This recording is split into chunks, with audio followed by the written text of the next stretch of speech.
Hey everybody, Professor Snart here checking in. Okay, so we have just wrapped up our first essay. Even though we're fairly deep into our course, we're past the midpoint. And I've talked before about how the course is really designed that way so we don't jump to doing an essay where you're kind of getting tested on things that we haven't even done before. So that's the reason. We are now then moving right into our last essay. So we really don't learn a whole bunch of new things. We just increase the scope of what we're doing a little bit and extend some of the research parts, but it's fundamentally the same kind of essay that we write. Unlike our first essay, though, which was really contained within a slightly longer unit, but it's still a single unit, we now have a couple of different units that we're going to work through, all working towards the completion of the final essay. So we'll look at a couple of those large component pieces as we move through. All right, so here's our units as they lay out moving towards the end. We get into Unit 9, where there's a final reading assigned. We're looking at the play Death of a Salesman. There's also an opportunity for you to watch the play. It's a TV version. It's a little bit older, starring Dustin Hoffman, and John Malkovich actually is in it. But it follows the text of the play almost verbatim, so you can kind of watch and read at the same time. So I wouldn't want the watching to replace your reading of the play, but it's good to have them go together. And truthfully, the play is meant to be watched. So if you get into reading it and you find that maybe some of the shifting of time periods is a little confusing, or which characters are actually there and which are sort of imagined by some of the other characters, it can be confusing just on the text, but of course if you see it, it's much clearer. So I totally encourage people to watch it as well. And then, of course, we assign the final essay here and then work through a series of steps moving forward. We have a mandatory conference time that you'll be able to sign up for now. You'll see a new link in our course, conference sign up, but you can also get to it through Unit 10 here.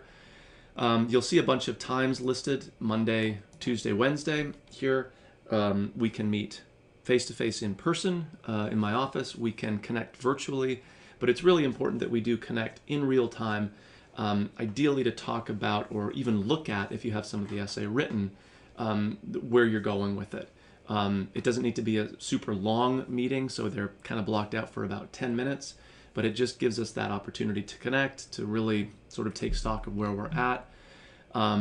If none of the times are available or work with your schedule, I know lots of people do online courses precisely because they don't have a lot of daytime availability, then just shoot me an email and we'll figure something out. But it is a really good opportunity to talk about your specific essay.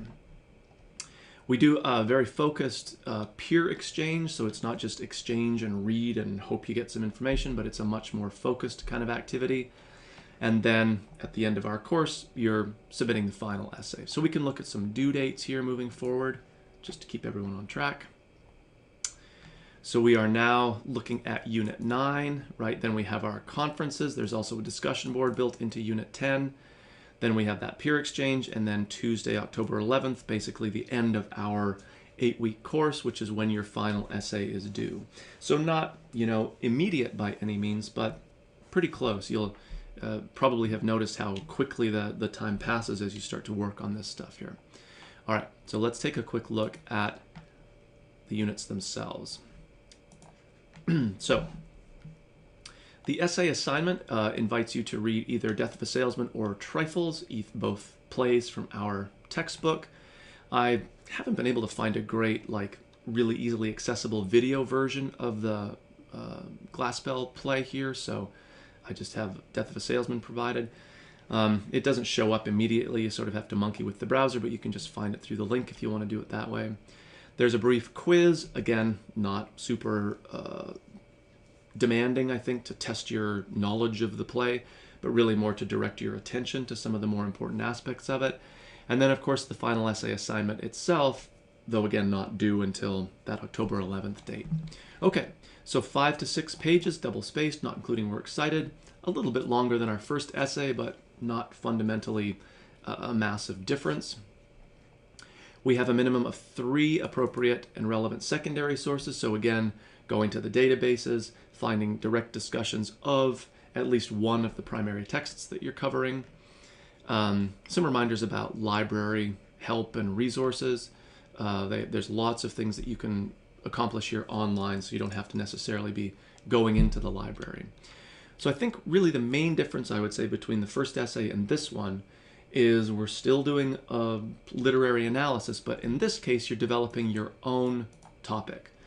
Still again within the type of essay that we've written before, so it's not like you're writing about global warming or pollution or something like that.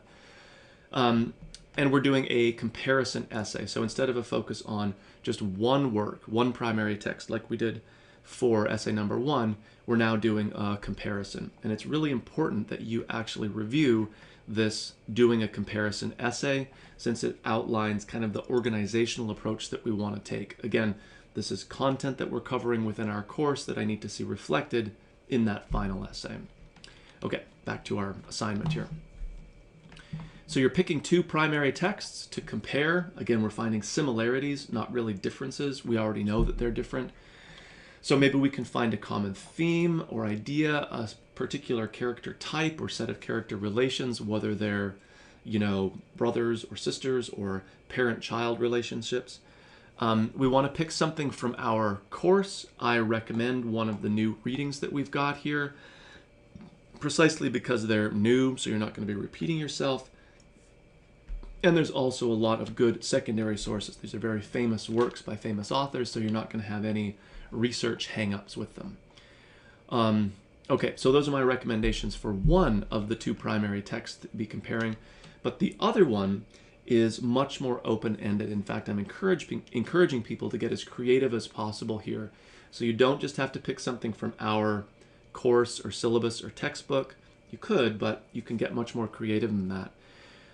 So you could pick something like a movie that you've seen recently, or a favorite one that you've got, a TV series that you might watch, you know, on TV or Netflix or Amazon, however you do it. It could be a book that you've read just for pleasure at some point, or something you've run into in a different class. So we're still comparing texts, right? But we're treating texts in a really, really open-ended way.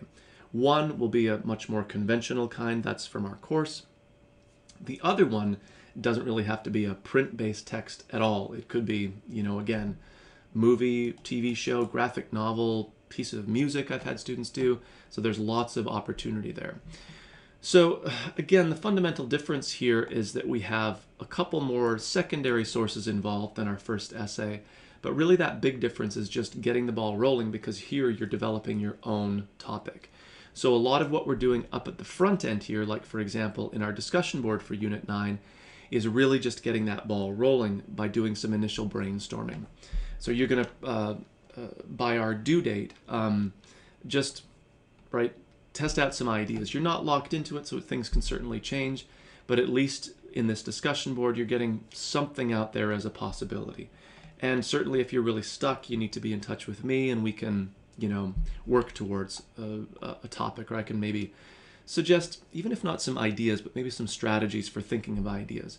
So ultimately, the choose your own kind of topic here tends to produce a better essay, because you're just more like personally invested in it. It's your idea. So the outcome is better, but it does make for a slightly bumpier start in some cases, because you're not just given a set of choices by me and then you just pick, you know, one of them. The outcome's better, but the start can be a little more problematic. That's okay. If you don't have an idea right away, you know, that's not a problem.